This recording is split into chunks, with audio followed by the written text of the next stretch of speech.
நம் ஆண்டவர் இயேசு கிறிஸ்துவின் நாமத்தினால் மகிழ்ச்சியும் சமாதானமும் நம் அனைவரோடும் இருப்பதாக. கலாத்தியர் 6:1-8 முடிய. சகோதர சகோதரிகளே, ஒருவர் ஏதேனும் குற்றத்தில் அகப்பட்டு கொண்டால் தூய ஆவியை பெற்றிருக்கும் நீங்கள் கனிந்த உள்ளத்தோடு அவரை திருத்துங்கள்.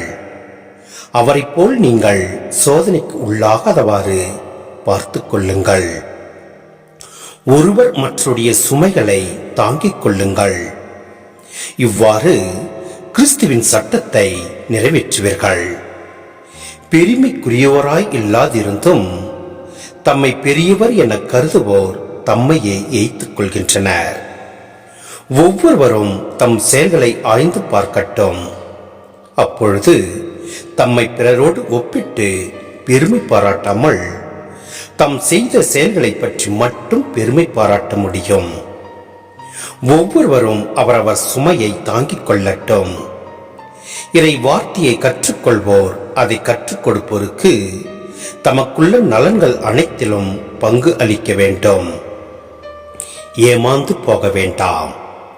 கடவுளை கேலி செய்ய முடியும் என நினைக்காதீர்கள். ஒருவர் தாம் விதைப்பதையே அறுவடை செய்வார்.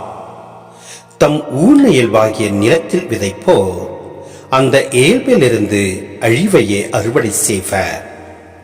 ஆவிக்குரிய வாழ்வாகிய நிலத்தில் விதைப்போர் அந்த ஆவி அருளும் நிலை வாழ்வை அறுவடை செய்வர்.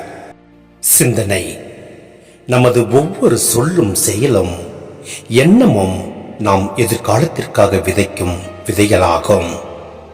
மாம்ச இச்சைகளுக்கும் உலக ஆசைகளுக்கும் அடிமையாவது ஆன்மீக சோர்வையும் இறுதியில் அழிவையும் தரும். தூய ஆவியின் வழிநடத்துதலின்படி வாழும்போது அன்பும் அமைதியும் நிறைந்த நிலை வாழ்வை அடையலாம்.